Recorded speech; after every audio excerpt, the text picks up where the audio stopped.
Que el Señor le bendiga en esta tarde ya. Continuamos en el estudio de la carta de Pedro a los que están sufriendo injustamente. Aunque, como lo voy a explicar después, ahora hay un pequeño paréntesis, de lo cual yo voy a leer los versículos que nos corresponde hoy día desde el 19 hasta el 22 de Primera de Pedro. Primera de Pedro, capítulo 3, desde el 19 hasta el 22. Que el Señor le bendiga. Ha cambiado el clima, usted ya se dio cuenta, calor, frío, nublado, ahora ha estado fresco el día en realidad, un poco húmedo también. Amén. Primera de Pedro 3, 19 al 22. Dice así la palabra del Señor, en el cual también fue y predicó a los espíritus encarcelados, a los que en otro tiempo desobedecieron cuando una vez esperaba la paciencia de Dios en los días de Noé, mientras se preparaba el arca, en la cual pocas personas, es decir, 8, fueron salvadas por agua. El bautismo que corresponde a esto ahora nos salva, no quitando las inmundicias de la carne, sino como la aspiración de una buena conciencia hacia Dios, por la resurrección de Jesucristo, quien habiendo subido al cielo está a la diestra de Dios, y a él están sujetos ángeles, autoridades y potestades. Qué bueno es poder leer la palabra del Señor, qué bueno es poder escudriñar la palabra del Señor, y qué bueno es poder entender lo que el Señor quiere decirnos cada día. Vamos a orar antes de pasar ahí a la presentación, al PowerPoint, y pedirle al Señor que Él tome el control en todo lo que estamos viviendo y que Él haga su obra en cada uno de nosotros. Oramos, incline su rostro. Padre, en el nombre de Jesús, le doy gracias por la oportunidad que nos da de poder compartir esta palabra. Y le pido que sea el Espíritu de Dios el que nos guíe, Señor, en todo lo que debemos entender en este tiempo. Ayúdenos, fortalezca a los que están débiles, Señor, a los que están cansados. Y usted haga su obra en cada uno de nosotros. Gracias, Padre bueno, gracias, Señor. Bendíganos, Señor, con su bendición, la que viene de lo alto, y haga su obra en cada uno de nosotros. En el nombre de Jesucristo. Amén y amén. Amén. Y ahora pasamos a la palabra del Señor, explicándolo ahí con el PowerPoint y tomando alguna otra cita de lo que ya venimos conversando. Que el Señor se glorifique. Y ánimo, mi hermano, cada vez está más cerca la venida del Señor. Que el Señor haga su obra y Él nos bendiga con su presencia en su hogar, en su casa, donde estamos, en el nombre de Jesucristo. Amén. Amén. Como le decía, pareciera que hay un paréntesis de lo que Pedro venía hablando sobre el sufrimiento inmerecido, ¿ya? Y este aparente intermedio o paréntesis respecto del tema que veníamos tratando, Pedro pasa a decir esto que leíamos en Primera de Pedro 3, y en la versión nueva Biblia Viva, la versión moderna, el mismo pasaje aparece de esta forma, ya traducido en un lenguaje más moderno. Dice, por medio del Espíritu fue y predicó a los espíritus que estaban presos, a los que desobedecieron a Dios en los días de Noé, cuando Dios esperaba con paciencia mientras se construía el barco. Solo 8 personas en total, que son muy pocos, se salvaron por medio del agua. Y esa agua representa el bautismo que ahora ustedes también los salva. El bautismo no es para limpiar nuestro cuerpo, sino para comprometernos con Dios a tener una buena conciencia. Esta salvación es posible por la resurrección de Jesucristo, que subió al cielo y tomó su lugar a la derecha de Dios. A Él, a Jesucristo, están sometidos los ángeles y todos los seres espirituales que tienen autoridad y poder. ¿Sabe?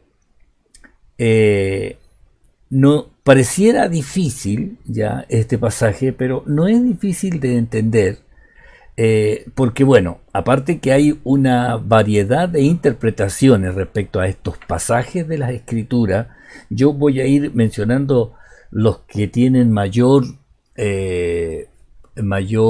¿cómo podríamos decirlo? Representatividad, ¿ya? En cuanto a que no es que sean verdad, sino que es lo que más se repite, ¿ya? Y cuando no es verdad, yo de inmediato le pongo un no al lado para que usted entienda que esta es una mala enseñanza, ¿ya? Entonces, porque por ejemplo, cuando dice en el versículo 19, en la versión que nosotros conocemos, en el cual también fue y predicó a los espíritus encarcelados. Eso es lo que dice la primera frase o el primer versículo de este párrafo, ¿ya? Y una de las interpretaciones es que se les dio una nueva oportunidad, ¿ya?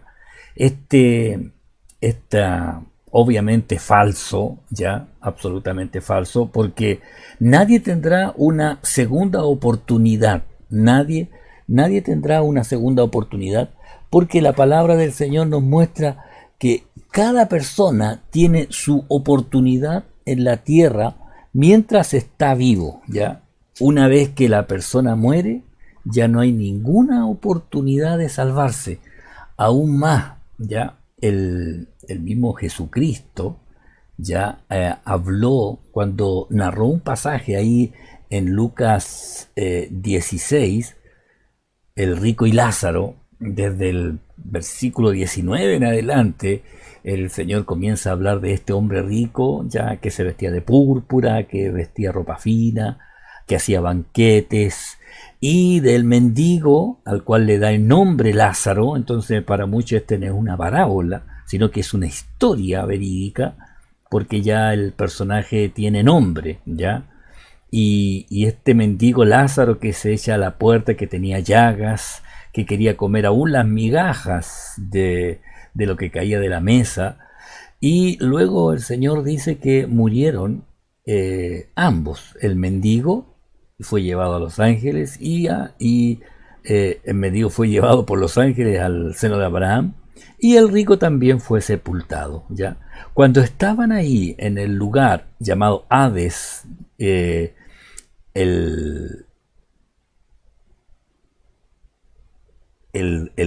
rico ya se da cuenta de una situación, y alzando los ojos, estaba en tormento, vio de lejos, dice, a Abraham y a Lázaro en su seno.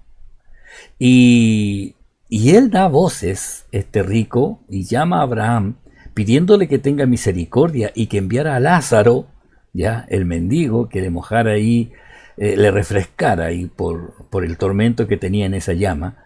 Y ahí Abraham le habla y le dice lo que dice ahí la Escritura: acuérdate que recibiste tus bienes en tu vida y Lázaro también sus males, pero ahora este es consolado aquí y tú atormentado. Además de todo esto, una gran cima está puesta entre nosotros y vosotros, de manera que los que quisieren pasar de aquí a vosotros no pueden, ni de allá pasar acá. O sea, ya está definido dónde va cada persona y no hay otra oportunidad, ¿ya? No hay otra oportunidad. Y la única oportunidad es que en vida ellos puedan obedecer a Dios, porque el rico le dice: te ruego que envíes a casa de mi padre, tengo otros 5 hermanos. Y él, con la preocupación de que no llegaran a ese lugar de tormento, ¿ya? Y Abraham le dice: no, a Moisés y a los profetas tienen, óiganlos. O sea, tienen la oportunidad de obedecer a Dios, y tienen que hacerlo ahora con el mensaje y con la profecía, la ley de Moisés y la palabra que ahí se presentaba delante de ellos. Entonces, no hay una segunda oportunidad, ya que uno diga: el Señor va y le predica a los que se murieron a ver si se arrepienten ahora. No, esto no es. La Iglesia Católica también tomó parte de estos pasajes y otros versículos más de la Escritura para poner allí esta creencia de un limbo o un lugar, una antesala antes de el castigo eterno, ya, el purgatorio. Pero bueno, sabemos que esto tampoco es verdad, porque no hay un lugar intermedio, ya, sino que la palabra del Señor dice que está establecido para los hombres que mueran una sola vez y después de esto viene el juicio. Entonces no hay un limbo, un lugar ahí que están los muertos esperando saber dónde van a ir, y que si alguien hace algo en la tierra por ellos, como misas, como orar por ellos para que sean sacados de ese lugar y vayan a un lugar de descanso, no existe, porque la persona que muere va al lugar que le corresponde de inmediato. El cuerpo queda sepultado en tierra, ¿ya? Y el alma, donde están sus sentimientos, emociones, recuerdos, donde están ahí las decisiones que tomaba, el alma se va al lugar que le corresponde, a una antesala, el que desobedeció de tormento, y el que obedeció y estaba en Cristo se va al lugar allí que el Señor dijo que estarían aquellos que obedecían. Lo vamos a ver más adelante, ¿ya? Y el espíritu vuelve al Creador. Entonces el alma va al lugar, la parte que se siente, ¿ya? Va al lugar ya sea de tormento o va a un lugar de bienestar, como el Señor así lo dijo ahí en el Evangelio de Juan. No se turbe vuestro corazón, creéis en Dios, creed también en mí. En la casa de mi Padre muchas moradas hay. Si así no fuera, yo os lo hubiera dicho. Voy pues a preparar lugar para vosotros. Hay un lugar que el Señor tiene y que ya algunos lo están disfrutando, los que partieron en Cristo ya. Lo otro es que algunos atribuyen que este anuncio del Señor, ya que fue y predicó a los espíritus encarcelados, alude a que son los ángeles caídos, ya que aparecen en Génesis capítulo 6, ya desde el versículo 1 al 8, estos ángeles que se relacionaron con las mujeres, y con esto la palabra del Señor dice que perdieron en realidad toda dignidad. Y en 2 de Pedro 2:4 dice: porque si Dios no perdonó a los ángeles que pecaron, sino que arrojándolos al infierno los entregó a prisiones de oscuridad para ser reservados al juicio. Entonces, a donde dice que predicó a los espíritus encarcelados, toman de referencia este pasaje, ya, arrojándolos al infierno los entregó a prisiones de oscuridad para ser reservados al juicio. Esto aparece en 2 de Pedro 2:4. Y en Judas, ya que tiene un solo capítulo, en el versículo 6 dice: y a los ángeles que no guardaron su dignidad, sino que abandonaron su propia morada, los ha guardado bajo oscuridad en prisiones eternas para el juicio del gran día. Entonces, aduciendo de que estos son a los que Jesucristo fue a proclamar, ya, no a evangelizar, sino a decirle: era yo a quien se anunciaba. Ya algunos dicen que son los ángeles caídos, ya. Hay una cuarta, ya, y esta es la que más se acepta, la más cercana aceptada, que Cristo se presentó y proclamó, o sea, se presentó ante los justos, ya, una vez que él entregó su vida en la cruz. Y ahí vamos a ver unos pasajes de la Biblia, dicen que él va y se presenta allí en ese lugar. Recuerde que el Señor habló de este lugar, se me perdió el nombre, que lo tenía por aquí anotado. Se presenta en este lugar que decía en Lucas 16, ya, en el Hades. ¿Dónde está? Y en el Hades, ya. En ese lugar donde estaban separados por una cima o un abismo, los que estaban en tormento y los que estaban allí descansando. Cuando Cristo muere en la cruz, dice la Escritura en Efesios que Él descendió. Vamos a poner los pasajes para que usted pueda verlo, porque por esto también ha sido predicado el Evangelio a los muertos, para que sean juzgados en carne según los hombres, pero vivan en espíritu según Dios. Y este es un pasaje paralelo de la segunda carta de Pedro.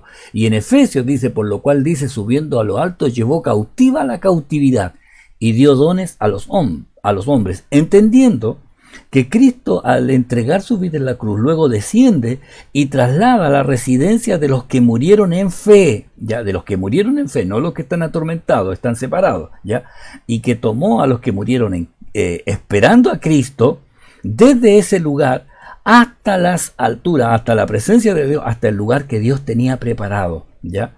Entonces, ¿qué hace se presenta, ya, tanto a los que desobedecieron como a los que obedecieron, y les dice: yo era al que se anunciaba desde Génesis. O sea, todo el Antiguo Testamento nos mostraba a Cristo Y cuando Cristo aparece ya en el Nuevo Testamento que escriben los evangelistas, lo que Él cumplió de todo el Antiguo Testamento, y en esta hace esta presentación donde se presentan aquellos y los que esperaron en fe, dice que toma este lugar de residencia y lo lleva al lugar que solamente tenía a un morador al parecer, ¿ya? ¿Por qué? Porque en Lucas 23, 42 y 43 recuerda que habían unos malhechores que estaban ahí a los lados de la cruz del Señor, y uno de ellos se arrepiente. Acuérdate de mí cuando vengas en tu reino. Ese malhechor, que no era un simple ladrón, sino que era un hombre que merecía la muerte, ¿eh? por el delito que cometía, se arrepiente en la cruz y le dice al Señor: acuérdate de mí cuando vengas en tu reino. ¿Y qué le dice el Señor? Le dice a Jesús: acuérdate de mí cuando vengas en tu reino. Y el Señor le dice: de cierto te digo, o sea, de verdad te digo que hoy estarás conmigo en el paraíso. Y sabe, increíblemente, el primero que ocupa ese lugar es este malhechor.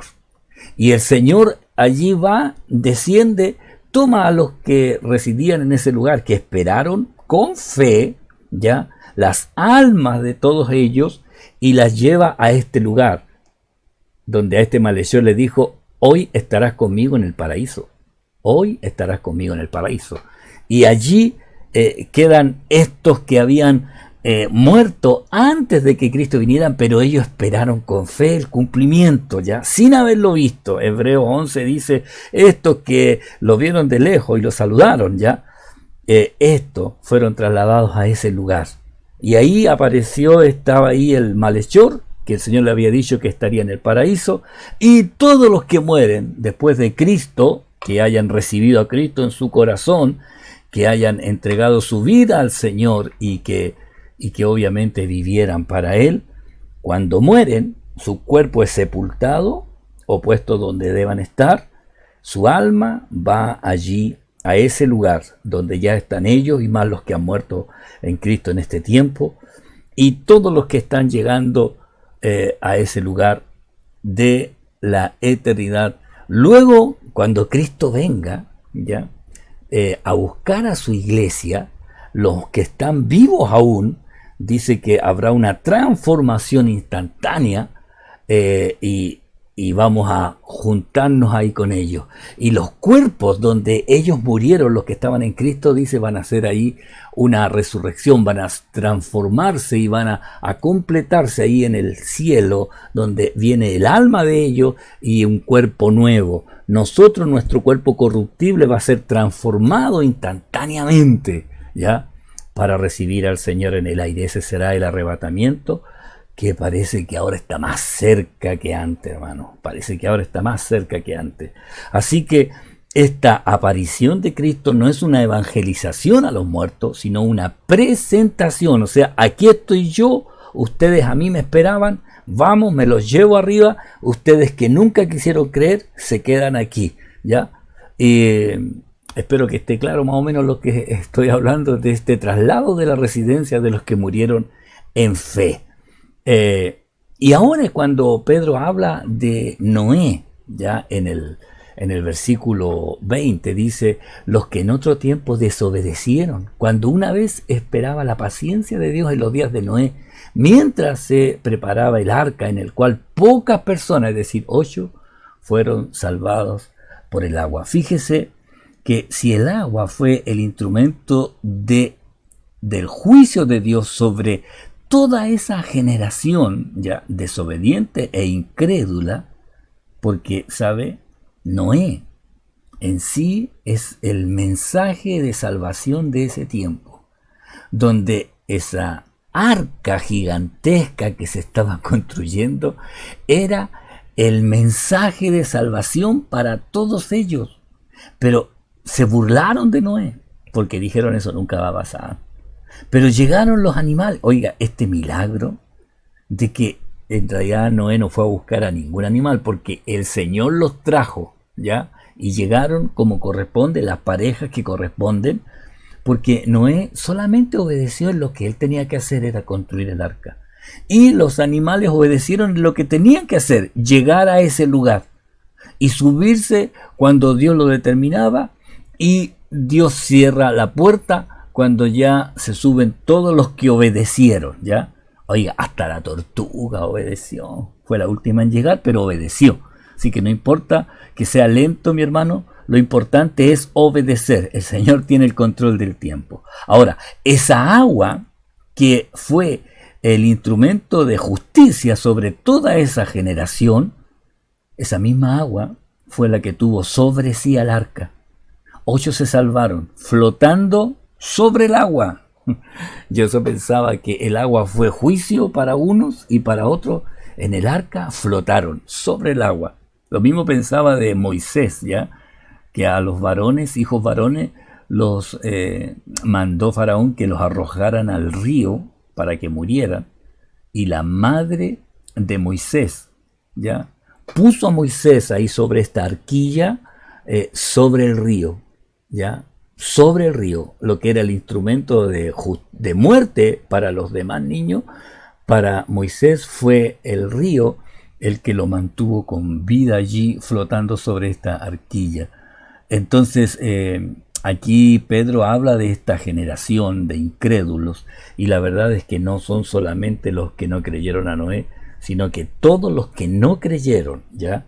Y deja como referencia a esta generación como teniendo una oportunidad de arrepentirse, ¿ya?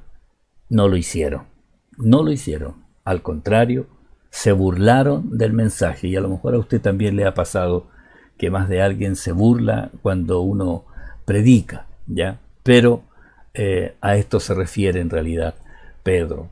El 21, y aquí se mete en el tema del bautismo. El bautismo que corresponde a esto ahora nos salva, dice, entre paréntesis, no quitando las inmundicias de la carne, sino como la aspiración de una buena conciencia hacia Dios, por la resurrección de Jesucristo. ¿Sabe? Cuando habla del bautismo, ciertamente sabemos que el bautismo no salva, no salva. Nadie se salva por el solo hecho de bautizarse. El único que salva es Cristo. Jesucristo salva, ¿cierto? Ahora, el bautismo es una evidencia, ¿ya? Una evidencia. Mire, la traducción Nueva Biblia Viva dice, y esa agua representa el bautismo que ahora ustedes también lo salva. El bautismo no es para limpiar nuestro cuerpo, sino para comprometernos con Dios a tener una buena conciencia. Esta salvación es posible por la resurrección de Jesucristo. El bautismo en agua está vinculado con la salvación en el sentido que es una señal, que es un testimonio externo de lo que ya pasó en el corazón. Cuando Cristo entra en el corazón, hace un cambio en el hombre. El bautismo no es el cambio en el hombre, el bautismo es la representación ya física delante de los testigos, delante de la iglesia, de los que vamos ahí nosotros el primer sábado de enero y hacemos los bautismos. La gente ve que los que descienden allí, ellos testifican, Jesucristo es mi Señor, Él es el dueño de mi vida y yo quiero vivir para Él. Y este bautismo representa ese momento que ya pasó. Ya, por eso dice, sino como una aspiración de una buena conciencia. O sea, el bautismo me identifica, me compromete a la obediencia de Cristo. El bautismo en sí me compromete, me identifica con Cristo. Entonces, esto debe ser para nosotros el conocer, el saber realmente que el cambio no lo hacen las aguas del bautismo. El cambio lo hace Cristo. Entonces la persona que se bautiza tiene que conocer a Cristo. Por eso es que el bautismo por los niños no es válido en sí, porque el niño no conoce a Cristo. Y para poder ser perdonado por Cristo, tiene que haber una confesión de pecado. Es decir, Señor, reconozco que he pecado, reconozco que tú mueres por mí y yo ahora quiero vivir para ti. Y ahí el Señor hace la obra en el corazón. Y luego uno se bautiza diciendo, esto yo ya lo hice y lo anuncio públicamente que ahora le pertenezco a Cristo, que ya he muerto para el mundo y proclamo una nueva vida de obediencia al Señor. ¿Ya? Por eso que el Señor dijo, por tanto, en Mateo 28, 19, por tanto, id y haced discípulos a todas las naciones, bautizándolos en el nombre del Padre y del Hijo y del Espíritu Santo. Ir y hacer discípulos. No dijo vayan a bautizar a la gente, no, hagan discípulos en todo lugar. Y luego de eso bautícelo una vez que la persona creyó.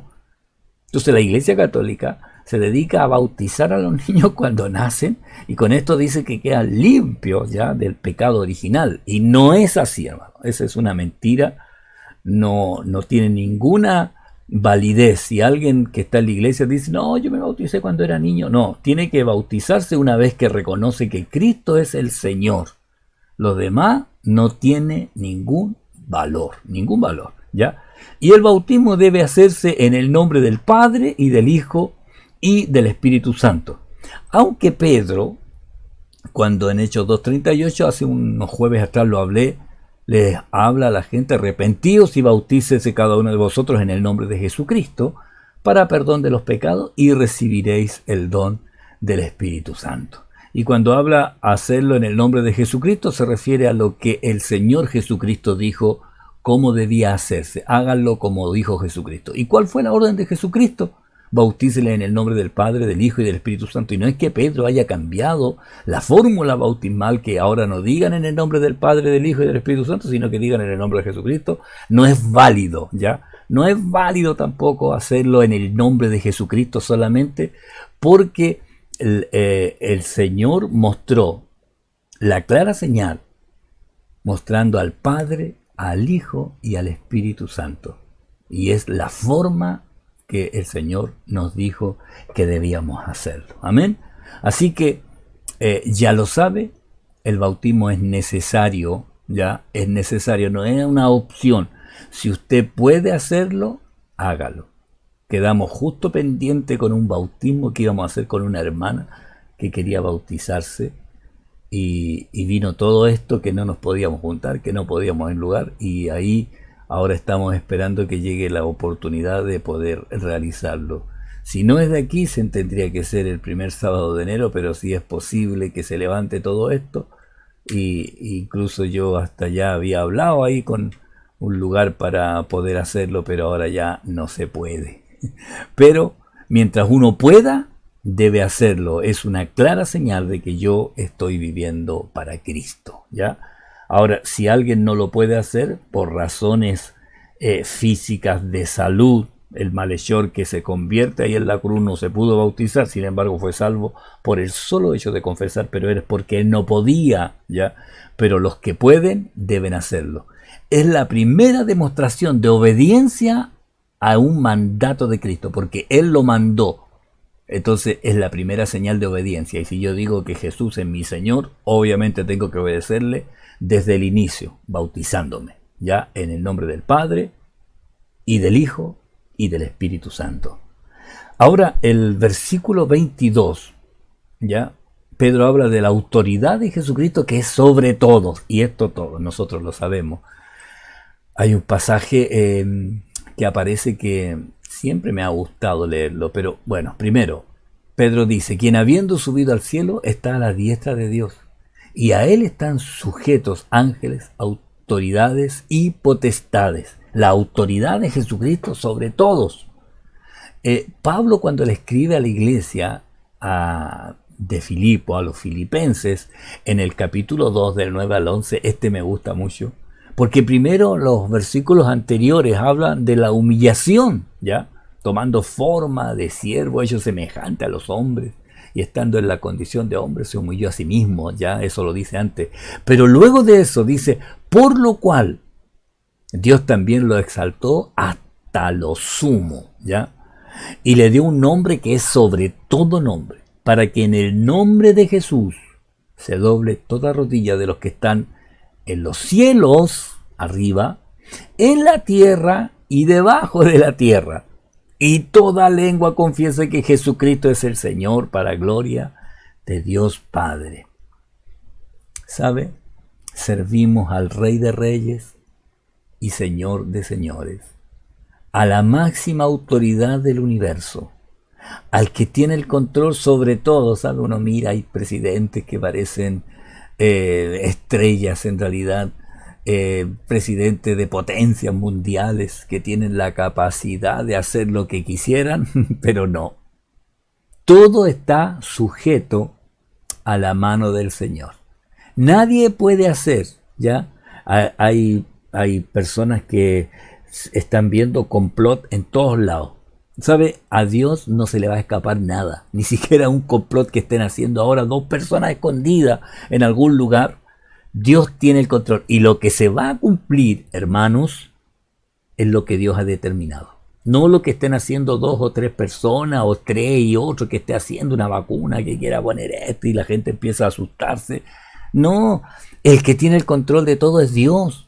Y aún esta pandemia, este virus, ya como usted quiera llamarle, no se le escapó a Dios de sus manos, sino que también está bajo el control de Dios. Y si Dios lo ha permitido, y usted dice, pero ¿por qué yo tengo que estar aquí en la casa? Yo quisiera ahora salir a predicar, quisiera congregarme. Dios sabe por qué lo ha permitido y por qué Él está tratando con nosotros ahora de esta forma en este tiempo.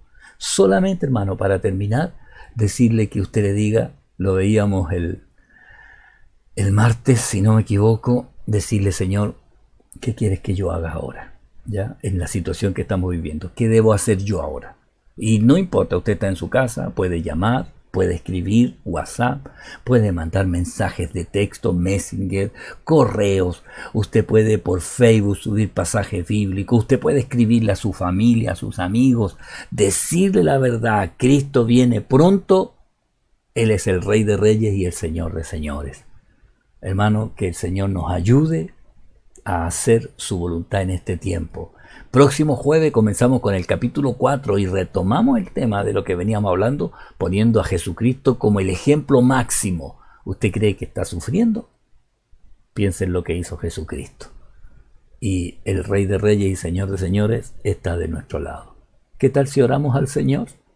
Padre, en el nombre de Jesús, le doy gracias, Señor, por la oportunidad que nos da de poder escudriñar su palabra. En este breve tiempo, Señor, el tratar de entender, Señor, aquellas cosas, como le hemos llamado, escudriñando las Escrituras, buscando lo precioso, lo que podemos entender. Y ayúdenos, Señor, si usted sabe, Señor, la intención del corazón, y usted conoce a los hermanos que están ahora escuchando, Señor, esta palabra, ayúdenos, Señor, a obedecer y hacer su voluntad en todo tiempo. Glorifíquese, Señor, en mis hermanos, los que están pasando por momentos difíciles, sin trabajo o con aviso de término de trabajo.